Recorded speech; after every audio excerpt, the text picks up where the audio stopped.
vous autres, vous avez déjà des notions de djembé, j'imagine, un petit peu, ceux qui ont les djembés? OK. Donc, je n'ai pas besoin de vous montrer les différentes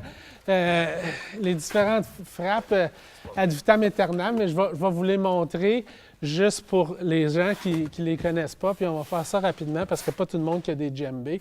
Mais on va essayer un autre rythme, plus de reggae. Le reggae, c'est toujours contre le temps. C'est toujours sur le « et ». C'est toujours comme... Parce que, je ne sais pas si c'est une légende urbaine, mais il y a des gars de reggae qui m'ont dit que dans le temps que le reggae a vraiment commencé, le dancehall puis tout ça, dans les années comme 40, là, 1940, tout ça, les groupes... Il y avait les groupes de rock, il y avait Elvis, il y avait tous les groupes américains qui étaient vraiment populaires, puis eux autres, ils jouaient toujours sur le beat, puis l'idée...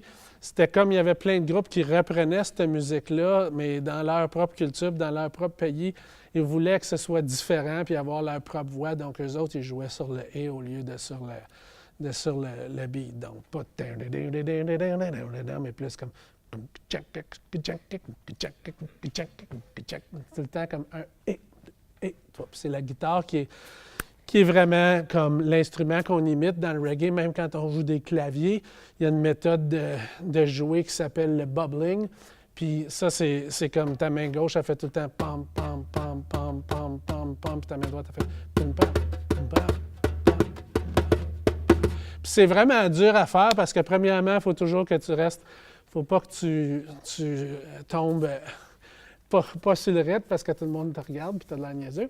Mais deuxièmement, puis les claviers, ça sort fort. Puis aussi, il ne faut pas que ce soit trop agressant. Il faut que ce soit toujours en arrière. Tu n'as pas toujours ça dans la musique reggae plus moderne, mais quand tu écoutes du Bob Marley, du Third World, des affaires comme ça, tu vas vraiment toujours entendre ce rythme-là dans leur musique. Donc, on va commencer pour la djembé, il y a comme... Puis pour les congas aussi, il y a des différentes façons de frapper. Dans les congas puis dans la djembé, c'est quand même semblable. Les frappes, tu as le coup de basse. Donc, tu frappes...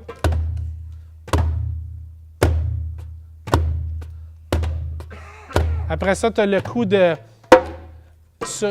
où tu utilises juste la moitié de ta main, puis tu frappes ici.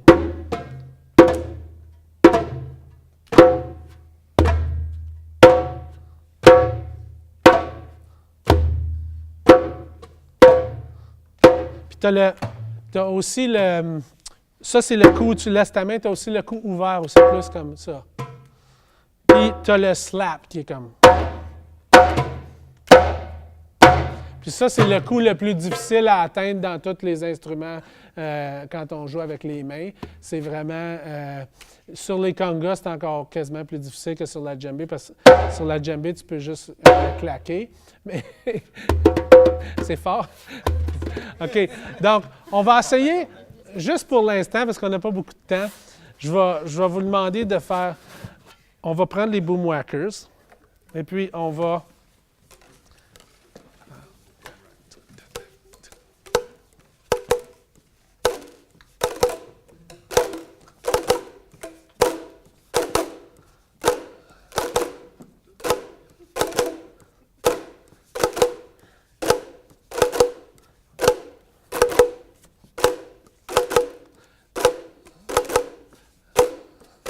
Ça, c'est un rythme un petit peu plus reggae.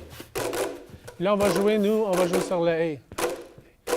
1, et, 3, et, 4, et.